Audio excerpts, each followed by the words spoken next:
இயேசு உங்களை நேசிக்கிறார். பிரியமானவர்களே, இந்த நாளில் ஆண்டவர் நம்மளோடு பேசும்படிய வேதத்திலிருந்து சில வசனங்களை கூட வாசித்து ஆண்டவர் நமக்கு கற்றுக் கொடுக்கக்கூடிய, நாம் அறிந்து கொள்ளக்கூடிய காரியத்தை பார்ப்போம்.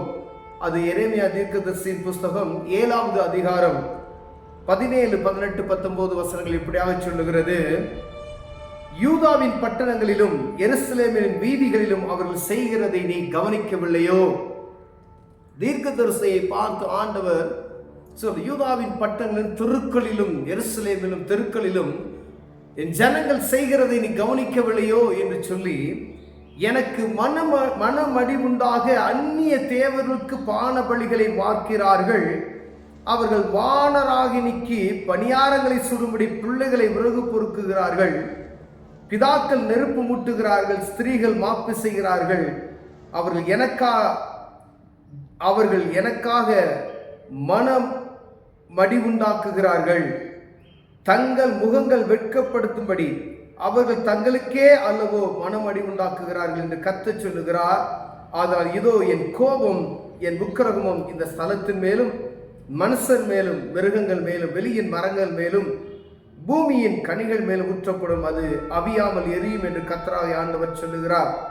இஸ்ரவேலின் தேவனாகிய சேனைகள் கர்த்தர் சொல்லுகிறது என்னவென்றால், உங்கள் தகன பலிகளை மற்ற பலிகளோடு இறைச்சி சாப்பிடுகிறீர்கள் என்று ஆண்டவர் சொல்லுகிறார். வீதிகளையும் உங்கள் தெருக்களையும் அவர்கள் செய்கிறதை பார்க்கவில்லையா என்று தீர்க்கதரிசியிடம் ஆண்டவர் சொல்லுகிற அந்த காரியம், அவருடைய கோபாக்கினை நான் ஊற்றப் போகிறேன் என்று தீர்க்கதரிசியிடம் ஆண்டவர் சொல்லுகிற இந்த காரியம் பாருங்க. அவர்கள் செய்கிற அக்கிரமத்தின் நிமித்தமாய் ஆண்டவர் சர்வ வல்லமையுள்ள தேவன், வானத்தையும் பூமியை படைத்தவர் ஒரே ஒரு தெய்வம் என்று நாம் அறிந்திருக்கிறோம். சகல ஜன பூலோகத்தில் இருக்கிற எல்லா மனுப்புத்திரருக்கும் அவர் ஒருவரே ஆண்டவர். எல்லாரும் வழிபடுகிற தெய்வம் ஒரே ஒரு கடவுளை தான் வழிபட்டு கொண்டிருக்கிறோம். ஆனால் ஒவ்வொருவரும் மாறுபாடான விதமான வழிமுறைகளை நாம் செய்து கொண்டிருக்கிறோம். பிரியமானவர்களே, ஆண்டவர் இந்த இடத்துல சொல்லுகிறார், அந்நிய தேவர்களுக்கு அவர்கள் பலிகளை இடுகிறார்கள் என்று ஆண்டவர் சொல்லுகிறார். எல்லா ஜனங்களும் ஆண்டவரை ஆராதிக்கிறார்கள், அவரவர்கள் தெய்வங்கள் ஒரே ஒரு தெய்வம் என்பதை நாம் எல்லாரும் அறிந்திருக்கிறோம்.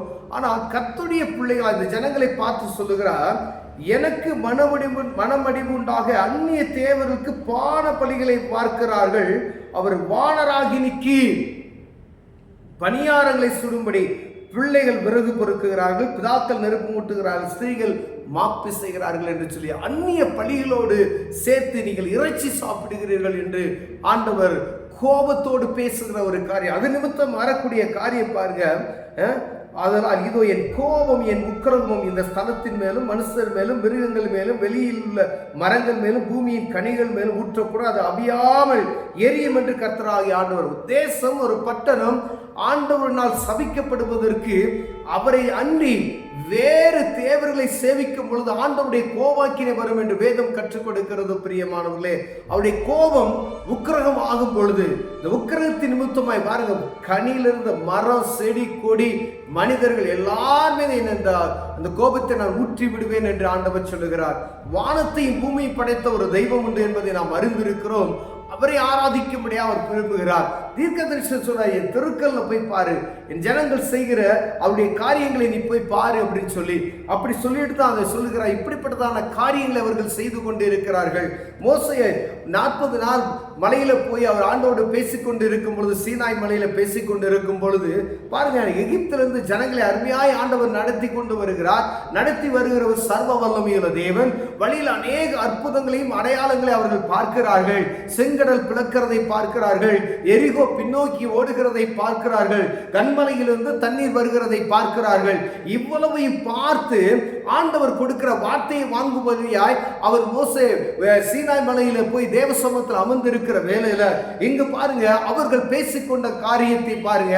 மோசைக்கு என்ன ஆயிட்டோ, நீங்க எங்களுக்கு வழிபடுகிற, எங்களுக்கு முன்பதாய் செல்லுகிற ஒரு தெய்வத்தை எங்களுக்கு உண்டு பண்ணுங்கள் என்று சொல்லி அங்க இருக்கக்கூடிய எல்லா ஜனங்களுடைய நகைகள் எல்லாம் வாங்கி ஒரு பொன் கன்றுக்குட்டிகளை செய்து அவர்களுக்கு, அந்த கன்றுக்குட்டிக்கு அவர்கள் தூபம் காட்டி பயங்கர ஆடலும் பாடலும் ஒரே ஆர்ப்பாட்டமும் இருக்கும் வேளையிலே மோசையிடம் ஆண்டவர் சொல்லுகிறார், போ, இவன் ஜனங்கள் பாவம் செய்து விட்டார்கள், நீ அவங்களை அழைத்து வந்தது நான் மனவேதனைப்படுகிறேன் என்று ஆண்டவர் சொல்லுகிறார். பிரியமா, அழைத்து வந்தவர் ஆண்டவர். இஸ்ரவேல் ஜனங்களுக்கு தெரியும்.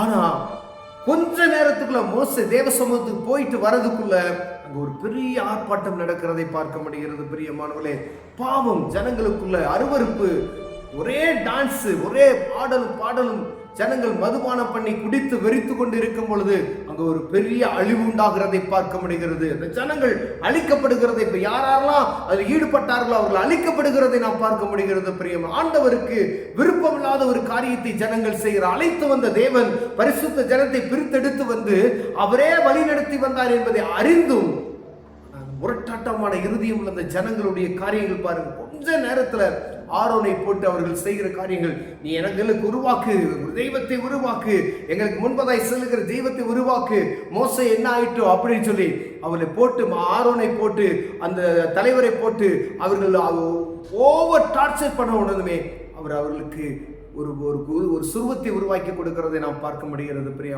ஆண்டவருடைய கோவாக்கினை வருகிறது. மோசே கீழே இறங்கி வந்ததும் பெரிய ஒரு சங்காரம் உண்டாகிறதை நாம் பார்க்க முடிகிறது. பிரியா, அதே போலதான் ஆண்டவர் உன் தெருக்கல்ல போய் பாரு, உன் சந்துகளை போய் பாரு, ஜனங்கள் செய்கிற அருவருப்புகளை நீ போய் பாரு என்று சொல்லுகிறார். எங்கும் ஆண்டவருக்கு விருப்பமில்லாத காரியம் நடந்து கொண்டு இருக்கிறபடினாலே ஆண்டவர் இந்த வார்த்தைகளை நம்மளோடு இடைப்பட்டுக் கொண்டே இருக்கிறார். ஆராதிக்கிற தேவன் எப்படிப்பட்டவர் என்பதை நாம் அறிந்திருந்து அந்நிய தேவர்களுக்கு நாம் பலியிடுவோமே, ஆண்டவருக்கு அது அருவருப்பு என்பதை புரிந்து கொள்ள முடியும். ஆண்டவர்களோடு என்னோடு இடைப்படுகிறார். நீங்க வேதம் வாசிங்க, ஜெபம் பண்ணுங்க, உங்க வீட்டுல தேவ சமூகத்தில் அமர்ந்து ஜெபிக்க. ஆனா ஆண்டவருக்கு விருப்பமில்லாத எந்த ஒரு செயலும் செய்யாதபடி தங்களை காத்துக்கொள்ள முடியும் ஆண்டவர் விரும்புகிறார். பிரியமானவர்களே, இது ஆண்டவருக்கு அருவருப்பு. ஆண்டவருக்கு அருவருப்பு. சர்வ வல்லமையுள்ள தேவன் அவர் எப்படிப்பட்ட தெய்வம் என்பதை நாம் அறிந்திருக்கிறோம். அதே போல நீங்க வேதத்தை வாசிக்கும் பொழுது ஆண்டவர் சர்வ வல்லமையான தேவனை அறிந்து கொள்ள முடியும். பிரியமானவரால் இப்படிதான் இருப்பார் என்று யாரும் யூகிக்க முடியாது. தெய்வம் இப்படிதான் இருப்பார்கள் என்று யாரும் வரைந்து விட முடியாது. அவர் சர்வல மோசே அங்க போய் பார்க்கிறார். அவருடைய முகத்தை நீ பார்க்க முடியாது, புறமுகத்தை பார்க்கிறார். அவருடைய பிரகாசம் ஜனங்கள் முக்காடிட்டு பயந்து மோசையை பார்த்து நடுங்குகிறதை பார்க்க முடிகிறது. ஆண்டோடைய அந்த சாயல் கடந்து செல்லும் பொழுது அதை பார்த்த மோசே, புறமுதுகை பார்த்த மோசே இவருடைய முகங்கள் பிரகாசம் அடைந்தது. மோசையினுடைய முகத்தை பார்க்கிற ஜனங்கள் அரண்டு போயிருந்தாங்க. என்ன ஆகும் சொல்லி ஆண்டவர் சொல்லுகிறார், மோசே வரும்பொழுதே நீ இந்த ஜனங்கள் இந்த மலையை விட்டு ரொம்ப தூரத்துல கொண்டு போய் நிறுத்திவிடு. அவர்கள் பக்கத்துல வந்தார்களா இவருடைய பாவங்கள் நிமித்தம் அவர்கள் மரித்து போய் விடுவார்கள், அழிக்கப்பட்டு போய் விடுவார்கள் என்று ஆண்டவர் சொல்லுகிறதை நாம் பார்க்க முடியும். அவரை பார்க்க முடியாது. சர்வ வல்லமையுள்ள தேவன், அப்படிப்பட்ட ஒரு தெய்வத்தை நாம் ஆராதிக்கிறோம். அவர் தான் சொல்றாரு, என் ஜனங்கள் என் ஜனங்கள் என் ஜனங்கள் என் ஜனங்கள் என்று சொல்றார். அப்ப பார்க்கவே முடியாத ஒரு தெய்வம் பாருங்க, நம்ம ஜனங்கள் என் ஜனங்கள் வா அப்படின்னு சொல்றாரு. அவனை இழுத்து கொண்டேன், என் சட்டையின் கீழ் உன்னை அரவணைத்துக் கொண்டேன், கோழித்தன் குஞ்சுகளை கூட்டி சேர்க்கிறவனமாய் உன்னை கூட்டி சேர்க்க எத்தனையோ தூரம் மனம் இறங்கினேன் அப்படின்னு சொல்லி. ஆனா நம்மளும் ஆண்டவருக்கு விருப்பம் இல்லாத என்னென்ன காரியம்லாம் செய்யறோம் அதை செய்து கொண்டு இருக்கிறோம். ஒருவேளை ஆண்டவர் உங்களோடு பேசுகிறார், ஆண்டவரை விட்டு ஆண்டவருக்கு விருப்பமில்லாத ஒரு காரியத்தை நாம் செய்கிறோமா, ஆண்டவருக்கு விருப்பமில்லாத எந்த காரியத்தை செய்கிறோம் என்று பார்த்து கண்டறிந்து அதை விட்டு விலகுவோமேனால் ஆண்டவர் சொல்லின இந்த கோபாக்கினிலிருந்து நாம் தப்பித்துக் கொள்ள முடியும். நாம் மாத்திரமல்ல, நம்முடைய குடும்பங்கள், நம்முடைய இனங்கள், நம்ம பகுதி, நமது ஊரு, நம்ம நாடு, நம்ம தேசம், எந்த பகுதியா இருந்தாலும் பாதுகாக்கப்படும். பிரியமானவரே, ஆண்டவர் சத்தத்துக்கு செவி கொடுக்கும் பொழுது அந்த அமெரிக்க உண்டாகும் என்று ஆண்டவர் சொல்லுகிறார். கண்களை முடுவோம், ஜெபம் செய்வோம். அன்பின் தகப்பனே, அருமையான நாளுக்கை ஸ்தோத்திரையா, உண்மை அறிந்திருக்கிறோம் ஆண்டவரே, உமக்கு மகிமை செலுத்தாதபடி ஆண்டவரே நாங்கள் தவறு செய்து கொண்டு இருக்கிறோம், மன்னிங்க. இயேசுவின் நாமத்தில் பிதாவே, ஆமென்.